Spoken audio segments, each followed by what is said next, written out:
पापा और बुआ की बातें मैं सुन रहा था। अक्सर ऐसा होता है ना कि कभी-कभी जब आप बिना कुछ पूछे ही अपने सवालों के जवाब पा जाते हैं। कहीं का सवाल कहीं का जवाब बनकर सामने चला आता है।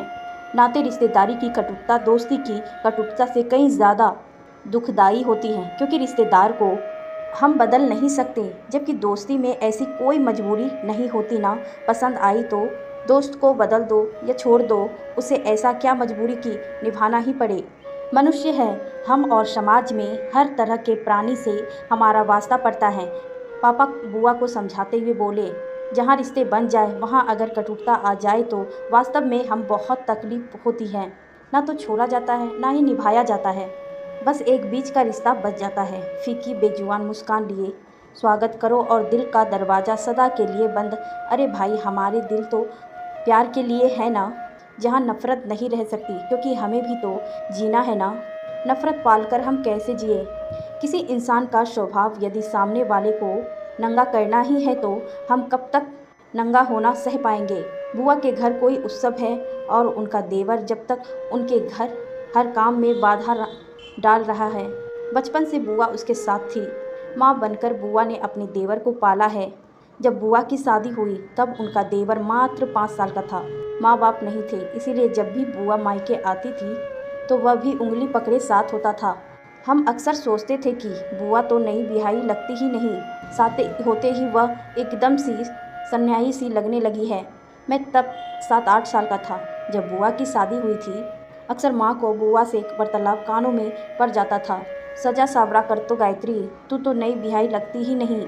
इतना बड़ा बच्चा साथ चले तो क्या नई ब्याही बनकर चलना अच्छा लगता है। भाभी सभी राजू को मेरा बच्चा समझते हैं। क्या 5 साल के बच्चे की दुल्हन की तरह सस्ती है। मात्र 20 साल की मेरी बुआ मंडप से उठते ही 5 साल के जिस बच्चे की माँ बन चुकी थी, वही बच्चा आज बात बेबात बुआ का मन दुखा रहा है, जिस पर वह परेशान है। बुआ के बेटे की शादी थी। बुआ न्योता देने गई थी, जिस पर उसने रुला दिया था। आज याद आई मेरी, कल ही तो कार्ड छप कर आए हैं। आज मैं आ भी गई, कुछ सलाह मशवरा तक नहीं। मुझे तो रिश्ता करने से पहले कार्ड तक छप गए और मुझे पता तक नहीं कि बारात का इंतज़ाम कहाँ है और लड़की काम क्या करती है। स्तब्ध बुआ हैरान परेशान रह गई थी। इस तरह के व्यवहार की नहीं ना सोची थी। बुआ कुछ कार्ड साथ भी ले गए थी देवर के मित्रों और रिश्तेदारों के लिए। रहने दो भाभी, बेइज्जती भी करती हो और न्योता देने भी चली आई ना। मैं आऊँगा और ना ही मेरे ससुराल वाले कोई नहीं आएंगे तुम्हारे घर पर। तुमने रिश्तेदारों की बेइज्जती की है, पहले जाकर उनसे माफ़ी मांगो। बेइज्जती की है मैंने, लेकिन कब किसकी बेइज्जती की है मैंने। भाभी, तुमने अपने बेटे का रिश्ता करने से पहले हमसे नहीं पूछा, मेरे ससुराल वालों से नहीं पूछा। मेरे घर में क्या होगा उसका फैसला क्या तुम्हारे ससुराल वाले करेंगे या तू करेगी। हम लड़की देखने गए, पसंद आए, हमने उसके हाथ पर शगुन रख दिया। 15 दिन में ही शादी हो रही है। तुम्हारे भैया और मैं अकेले किसी तरह पूरा इंतजाम कर रहे हैं।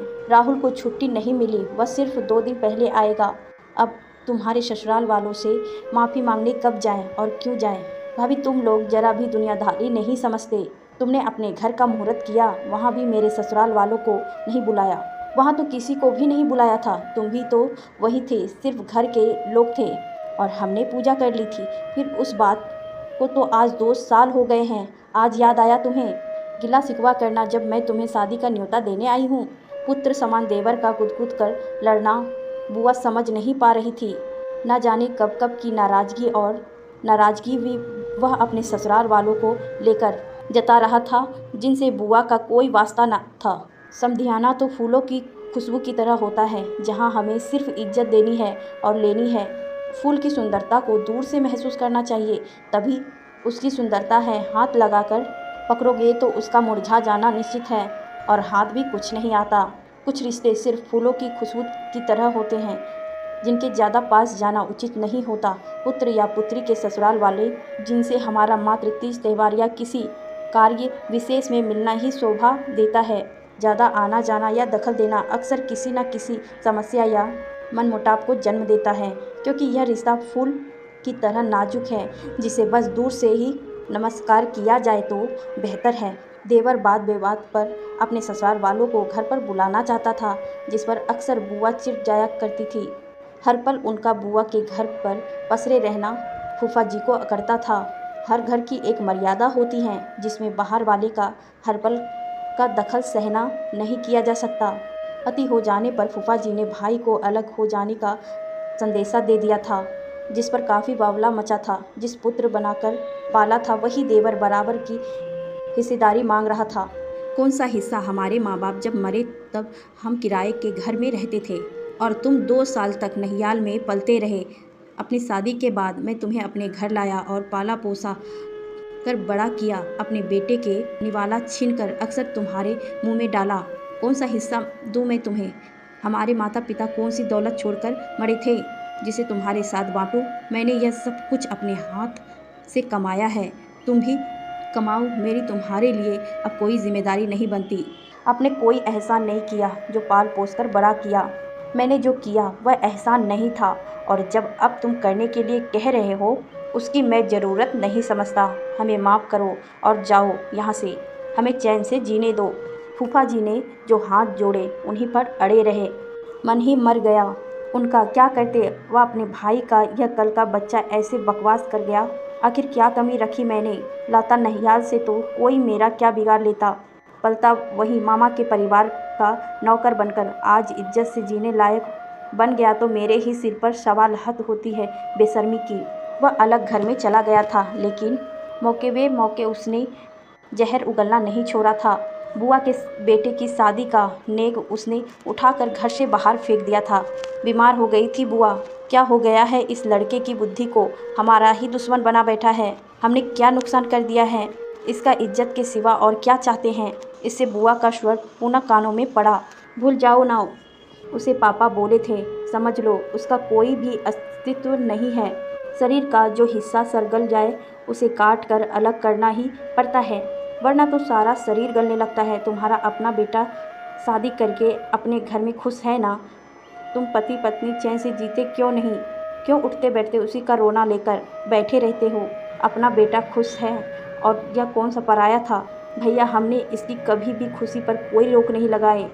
अपने बेटे पर उतना खर्च नहीं किया जितना इस पर करते रहे। इसकी पढ़ाई का कर्ज हम आज तक उतार रहे हैं। अपना बेटा तो वजीफे से ही पड़ गया। जहाँ इसने कहा वहीं इसकी शादी की। अब और क्या करते? कम से कम अपने घर में चैन से जीने देते तो देता। हमें हमारे पीछे हाथ धोकर पड़ना उसने अपना अधिकार बना लिया है। हम खुश हुए नहीं कि जहर उगलना शुरू, 4 लोगों में तमाशा बनाना। जैसे शगल है उसका, अभी राहुल के घर बच्चा होगा तब मत बुलाना ना उसे। जब तुम जानती हो कि वह तुम्हारा तमाशा बनाता है तब काट कर फेंक क्यों नहीं देते हो उसे? भैया, वह अपना है, अपना समझकर सब सहन करते हो तो उसी का फ़ायदा उठाता है। शायद वह तुम पर वही अधिकार चाहता है जो तुम तब था जब तुम ब्याह कर उस घर में गई थी।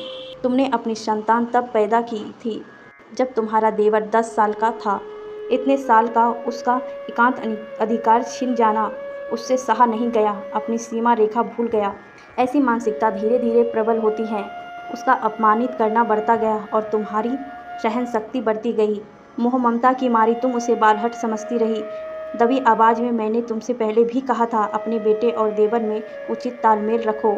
जिसका जितना हक बनता है उसे उतने से ज़्यादा दो और ना ही कम। अब त्याग दो उसे, अपने जीवन से निकाल दो। अभी स्तब्ध रह गया हूँ मैं। आज मेरे पिता जो सदा निभाना सिखाना जानते थे, आज काट कर फेंक देना सिखाने लगे। वो ज़माना नहीं रहा अब जब हम आग का दरिया पचा जाया करते थे और समुद्र के समुद्र पीकर जाहिर नहीं होने देते थे। आज का इंसान इतना सहनशील नहीं रहा कि बुराई पर बुराई सहता रहे और खून के घूंट भी पीकर भी मुस्कुराता रहे। आज हर तीसरा इंसान अवसाद में जी रहा है। आखिर क्यों? पढ़ाई लिखाई ने तहजीब में रहना सिखाया है ना, इसीलिए तहजीब ही निभाते निभाते हम अवसाद का शिकार हो जाते हैं। जो लोग कुत्ते बिल्ली की तरह लड़ा करते हैं वो तो अपनी भड़ास निकाल चुकते हैं ना, भला वो क्यों जाएंगे अवसाद में? संस्कारी और तहजीब वाला इंसान ही खुद पर जुल्म करे क्या? इससे यह इच्छा नहीं कि वह उस इंसान से ही किनारा कर ले। भूल जाओ उस 5 साल के बच्चे को जो कभी तुम्हारा हर पल का साथी था। अब बहुत बदल चुका है वह, समझ लो। वह इस शहर में ही नहीं रहता। सोच लो, अमेरिका चला गया है। दिल को खुश रखने को यह ख्याल क्या बुरा है? गायत्री, कुछ कचोटने लगा है। मुझे मेरे ऑफिस में मेरा एक घनिष्ठ मित्र है जो आजकल बदला बदला सा लगने लगा है। पिछले 10 साल से हम साथ साथ हैं, अच्छी दोस्ती थी हमें। जब से मेरा प्रमोशन हुआ है वह नाखुश सा है। जलन वाली कोई बात ही नहीं है, क्योंकि उसका क्षेत्र मेरे क्षेत्र से सर्वदा अलग है। ऐसा तो ही नहीं कि उसकी कोई सह मेरी गोद में चली आई हो। कटा कटा सा भी रहता है और मौका मिलते ही 4 लोगों के बीच अपमानित भी करता है। पिछले 6 महीने से मैं उसका यह व्यवहार देख रहा हूँ।